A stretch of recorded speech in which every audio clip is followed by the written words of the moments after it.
Francis Beylotte is a lifelong Charleston resident and a parent of 2 kids, and he also has experience in mental health. Now, he's running for the Charleston County School Board to represent the West Ashley area. I speak exclusively with Francis for a special edition of Quintin's Close-Ups.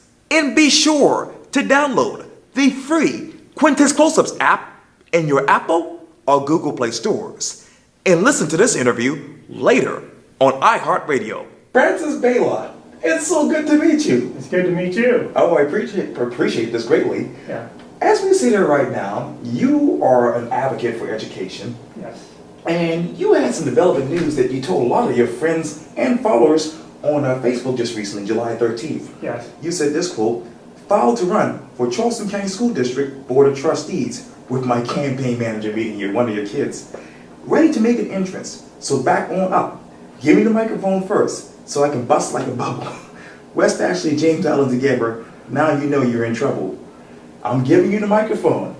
So you tell me, what does it take for you to become the next Charleston County School Board member to serve West Ashley and James Allen?" It takes me continuing to go door to door, meeting to meeting, group to group, and talk to people, get to know people, tell them what I think needs to work, what I think needs to change, but also listen to their feedback and hone my own message to try to develop a constructive approach to managing the necessary changes that the board need to do in the next 4 to 8 years. Okay. When I'm elected, I'll serve for my full term. I'm not going to run for another office in the middle of my term. And if I'm elected again, that'll be my last term. What is your message? My message is basically fiscal responsibility, reorientation of the budget to put everything in the classroom. Basically, if you're working for the district and you're not in front of a kid, you're not in a classroom, we really need to know why you have this job, because I feel like there's a lot of associate, assistant, deputy, superintendent jobs at 75 Calhoun that get paid a lot of money and don't appear to contribute to the problems we have. What are those problems right now as we sit here? The main problem is the lack of equity. In fact, it's a shame. It's an embarrassment to our area. It's an embarrassment to our efforts. It does not reflect our beliefs, I think. And that lack of equity falls right across, right between racial lines. The disparity, the gap, the achievement gap that everyone talks about, I talk about it plainly. And that's a gap between white kids and black kids. I'm looking at this particular fiscal year 2018 budget for the Charleston County School District. Yeah. What would you add and what would you take out of that budget if you were allowed to do that? Well, if you look at this budget, and I got to be honest with you, this is complicated. And you go page after page, you keep seeing these lines that say other purchase services. And here we have other purchase services for $4 million. I don't know what that is. I've got another page here that's miscellaneous donations, and that's only $115,000. I have so many questions about the budget. And then on page 69, we have a section called Other Objects. Within that section is an Other Objects budget line that's $958,000, 395 cents. So there's places in the budget where I have a lot of questions. There were some things brought up about PR money being spent, 66,000, 120,000, something around that range. I mean, that's low-hanging fruit, really, when you look at this budget and you look at the amount of money that's kind of tucked into these little areas that say other objects, $511,000. So in terms of where to get the money, I can't tell you exactly right now. I think a focus of sort of closing that equity gap that we have requires us to have a pretty existential conversation about who we are, not only as a school district, but who we are as Charlestonians, and whether or not we're prepared to discuss the legacy of white supremacy and slavery, and how that affects the lingering gap within our school system. I mean, it's reflected in a lot of other areas, but the school system is where we see it, and it's consistently, it's always there. It was there when my grandfather, my father, and when I went to school here, and it's still there. In fact, I think it's even worse now. So we really need to have a frank and open discussion about policies and changes that we can put in place to address these legacies. You talk about those policies. What are they as we sit here right now? What are they? Yes, sir. What are my policy proposals?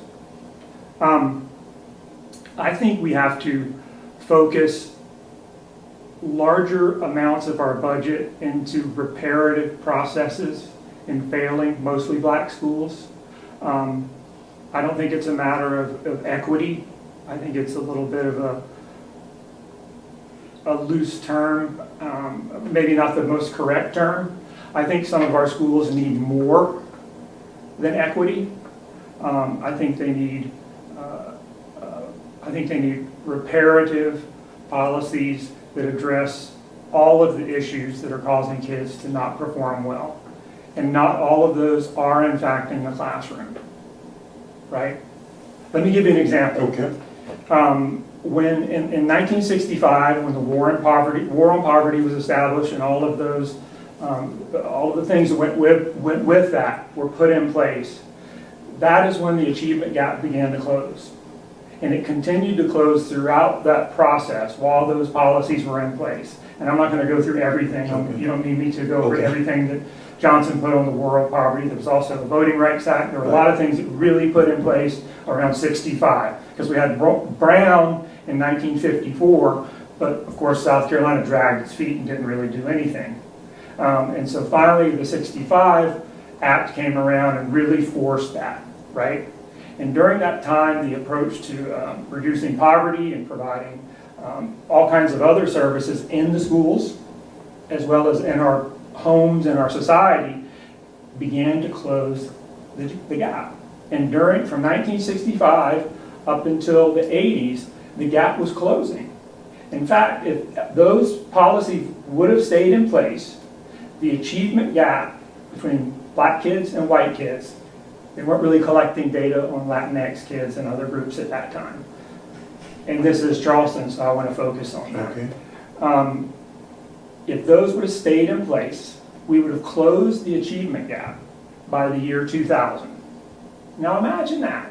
Imagine if we were sitting here right now, 18 years, and I was saying, remember when we closed the achievement gap in 2000? 18 years later, now we can focus on getting our kids ready for the jobs of the future, right? Because in 10 years, up to 40% of all jobs are going to be gone. They're going to be replaced with what? And we should be focusing on what we can train kids to do and help them learn so that they can work on those jobs. But instead, we're fighting the same battles back and forth. We're still fighting about equity. The disparities are gross, they're huge, and they're getting larger. You talk about a lot about schools and their performances. What are the three biggest schools in the West Ashley area in your mind? Biggest? What do you mean by biggest? Top schools. You mean the best, like the top three best? In your mind. Well, you know, Mr. Washington, you mind if I call you Quintin? Sure, go for it. I don't mean any disrespect, but I kind of resent the framing of that question. Sure. Because my philosophy is there should be no ranking of our schools in the district. We have 80 schools and they all should be great, right? So people say I'm a dreamer, people say I'm idealistic, but that's where you start, Okay. right? And so I don't choose to look at schools like that. Okay. I don't choose to call schools failing. I think the students who go to those schools that are called failing hear that and know that. And in some ways, it ends up being a self-perpetuating situation when you're in a school that you're always hearing on the news, or you're hearing people talk about that your school is failing. My kids attend schools in West Ashley. I'm obviously partial to their schools. So if you really pin me down, I'm going to do it right here. if you really, Have you actually been to some of these schools in Charleston County in the West Ashley area? yes, Okay. yeah. What do you see as we sit here right now? I see some of the best schools that I've ever seen in my life, right? I went to graduate school in Washington, D.C. I've lived in other parts of the country. I've seen schools in Germany, I've seen schools in Europe, and in Charleston, South Carolina, West Ashley, as well as downtown, I have seen some of the best schools I've ever seen in my life, right? At the same time, I've seen what appear to be some of the worst schools that I've ever seen. And what I see is this huge disparity, not only in the appearance, but also the attitude and the overall public perception of these schools throughout the district. You talk about downtown. Obviously, I was sitting here just the other day with Tony Lewis, who's obviously the chairman of the Charleston County School District's Constituent School Board, and he basically says he's tired of Stonyfield being neglected. Yeah. If you were in the school board right now, what would you do with the situation as far as Stonyfield is concerned in your mind? I don't have a solution for that right now. Yeah, I don't know. I do think there are some issues that need to be addressed in terms of the relationship between the constituent school boards and the main boards. Okay. As I showed you in this org chart earlier, the constituent boards are left over from the actual independent boards Right. that were there before the consolidation, before the sort of desegregation, Okay. which is kind of weird to talk about it because our schools are still segregated. Those are left over, and over time, the main board has usurped a lot of those responsibilities from the constituent boards. And members of the constituent boards that I've spoken to, and I'm not going to give their names at this point because they asked me not to, have said they're extremely frustrated with the inability to engage or feel like they're empowered to set the policies that their constituents are asking them for. Okay. And I look at that as a serious problem. I look at it as something that needs to be addressed with the congressional delegation. I've proposed and suggested a couple of alternatives for restructuring the board. You know, we're talking about me running for this West Ashley seat, right? But it's not a West Ashley seat. I don't have to get votes from West Ashley to win that seat. All I have to get is 250 signatures on my petition from West Ashley. And it's not just West Ashley, it's James Island, it's Johns Island, it's all the way down to Edison, right? So when you talk about I represent a West Ashley board, I also represent James Island, Folly Beach, and all those other parts. But at the same time, I could win the seat without any votes from West Ashley. So think about that. How does that make me accountable to the constituents in West Ashley if they can't essentially vote me out of office? You know what I mean? So other districts have the seats are designated to a geographic area. Right. And only the folks who live in that geographic area vote for that seat.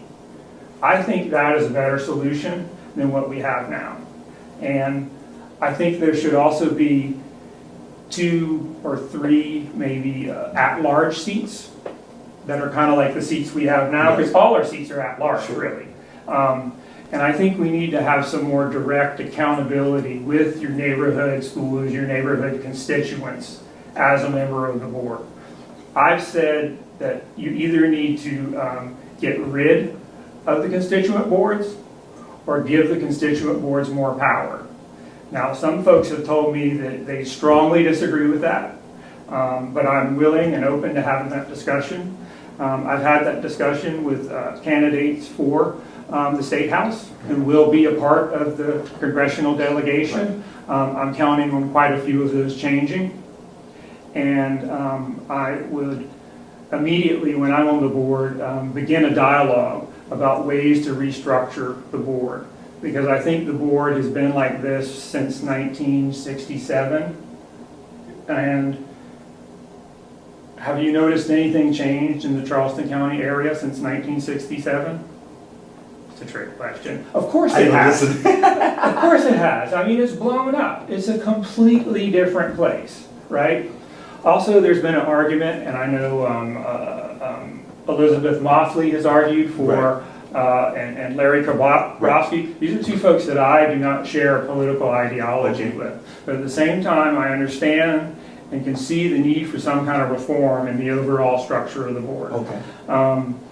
And this is something that I think is going to make a huge difference in the long run. Because what we're seeing right now with the board, and getting back to Kabrowski, I shouldn't speak for Larry and Elizabeth, but correct me if I'm wrong. They suggested three districts, right?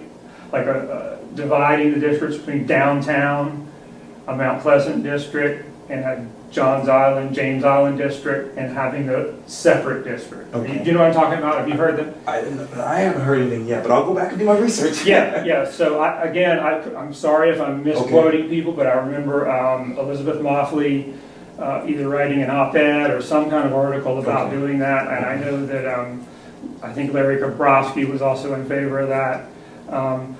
I think we need to look at some things that restructure the board and realign accountability with the public. So I think that's an important thing. And let me just say this too. I don't mean to show any lack of appreciation or lack of respect to the folks who work on the constituent board. They do that work. It's important work. In fact, I think some of that work the board should do. Disciplinary issues, drawing lines.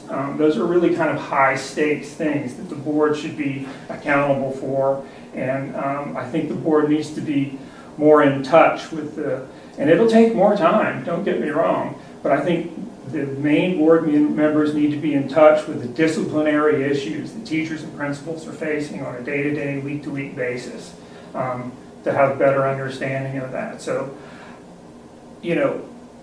I had somebody tell me that they would not vote for me or support me if I proposed getting rid of the constituent boards. At the same time, I think we need to have a discussion about that, and I think I'll be happy to be proven wrong, but at this point, I'm convinced that there needs to be some major structural changes. And obviously, as you mentioned, if you were to be elected, you're not going to only represent West Ashley, but also the Sea Islands and James Island as well. Yeah. What are those top schools down there that are still in your mind as far as schools that need to be turned around right now? I think Hot Gap.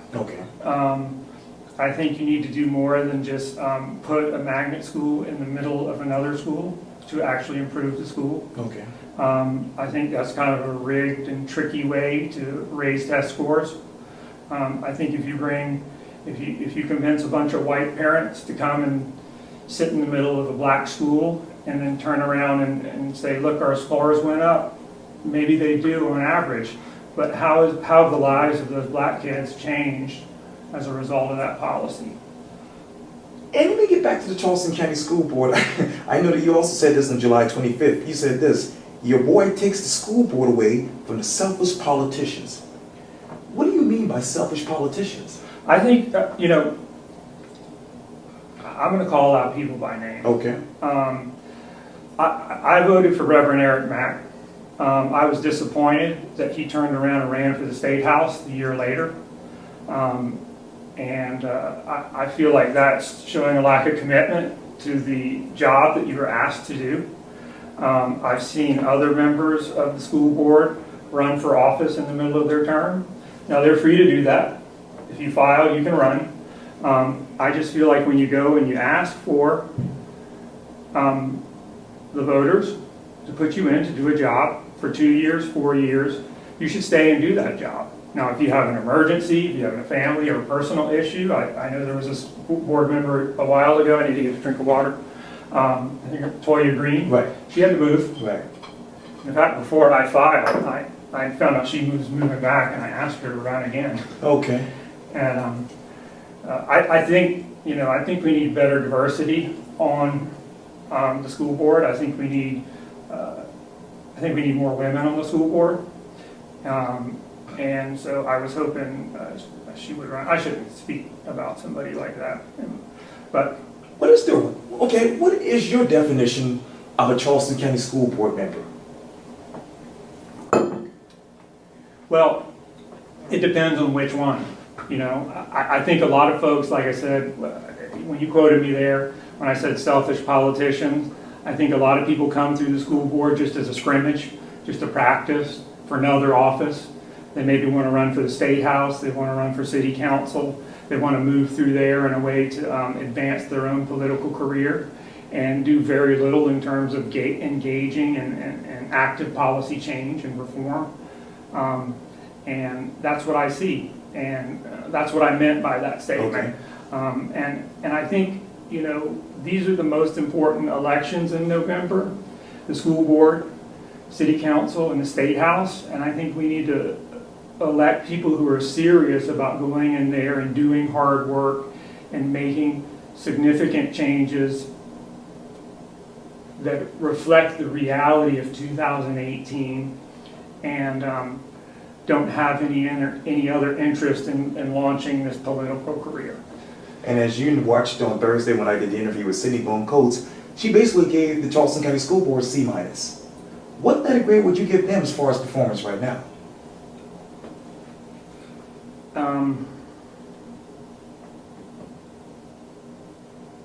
I'd give them a D.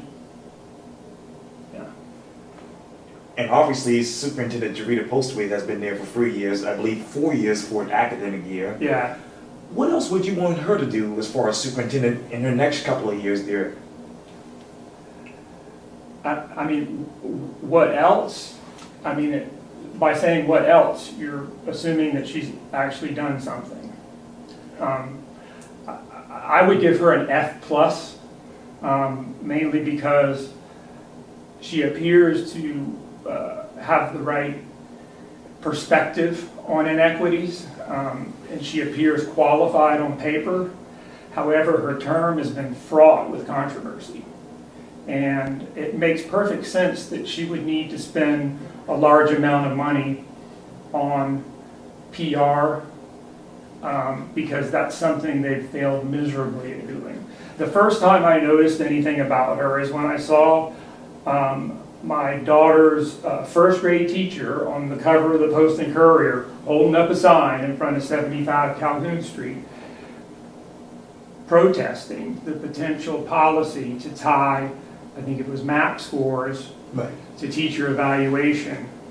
And that's just a bad look. When you come into a new job, an important job, you've got to make friends, you've got to create allies, you've got to bring yourself into the community, especially if you're outside. If you come from outside of the community, you need to go out into the community, you need to figure out who's who, and sort of ease yourself in a little better. I think she did a really bad job at that. Now, whether she did that intentionally or whether it was an accident, I know some of it she blamed on her staff. Either way, though, she's got to turn it around, because as you know, there are folks who are dead set on getting rid of her. In fact, I'm sorry, I think Go for it. Oh, you go for it. in fact, when I was getting my petition filled out, as you know, you have to get 500 Right. signatures. People flat out asked me, "Are you going to move to fire her if you get elected?" And my answer then, and as my answer now, is I don't know right now. I don't know right now. And some folks refused to sign my petition. They felt that strongly about her needing to be removed, that they wanted to make that point very strongly. And I'm quite aware of some other groups, and I can't speak for other candidates, But clearly, there's a group called Flip the Board that does not like her and does not like the board members who support her and have made it their agenda to get rid of them. So that's what we have, and it's really hard stepping into the middle of that because, you know, I'm a parent with 2 kids in the school system, and I just want what my kids are getting in their excellent schools to be provided to every kid in the district. And like I said earlier, it just breaks my heart that we have these excellent schools literally are down the road from schools that are not excellent. And it makes no sense. It's all the same chain of command. It's all the same pot of money. Why are some schools so bad? Why are some schools having so many problems and other schools are ranked the top schools in the nation? That says something to you about the organization that's supposed to maintain and put that in place being completely ineffective, right?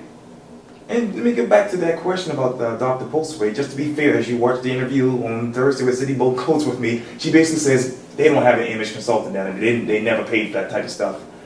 So what type of image problem does the school board have right now, and the school district really? Well, you know, I've been to school board meetings where the first 45 minutes were spent basically arguing what appeared to be personal issues with one another. A lot of times there appears to be conflict between Reverend Chris Collins, and other members of the board. I watch all of the board meetings. I also watch all the committee of the whole. Right. And if you watch those, you can see that there's conflict and tension between the board members that, in my view, appears personal and appears based on some other kind of baggage that I can't put my finger on. Okay. You can correct me if I'm wrong. I'm happy to hear that. But my sense is that the board members are not working harmoniously. That some board members have agendas that are maybe discussed in executive committee or maybe discussed one-on-one, but they don't appear working collaboratively as a group during the meeting. And that's very frustrating when you go to a meeting and the first 45 minutes is spent talking about, you know, why Chris Collins can't put anything on the agenda that he wants to, and what is the personal beef behind that. I want to go and I want to listen to policy. You know, I want to listen to what they're going to do about kids who are dyslexic, who have dyslexia. I want to know what they're going to do about the high need for mental health services in our school that are not being provided. I want to know about how they're going to move away from a high-stakes standardized test focused curriculum to a more widespread, more diverse and comprehensive measurement that determines the effectiveness of schools and teachers. A math test score and a reading test score on a standardized test, it can tell you a little bit, but it doesn't tell you enough to make final and ultimate decisions on a school or a teacher. And we need to have a serious discussion about a different way to do that. And that's a big part of my campaign. And as you know, if you've read any of my materials, if you've seen my website, I'm against I'm just against high-stakes standardized tests, period. And I know some of them are required by the federal government. I know some of them are required by the state government. But these institutions are built by us, right? And so we have the ability to rebuild them in a way that we like. These policies might be a federal law, it might be a state law, but there's ways to get waivers, there's ways to get demonstration projects that can look at alternative ways to do this. These aren't rules that were brought down from Moses that we just can't change no matter what. When I talk to parents and when I talk to myself, because I'm a parent, I don't have any use for MAP scores. My daughter comes home during testing season with 12 pages of math practice questions that are many times way outside of her ability, and she's extremely frustrated with not being able to do them. I just think we should take that time and spend that doing other things. I think we need to have more music, I think we need to have more art, I think we need to have other types of curriculum emphasized in place of that test prep. Francis Beylotte III, thank you so much for your time. I really, really appreciate this. You're welcome. Yeah, man. Yeah, thank you. Yeah.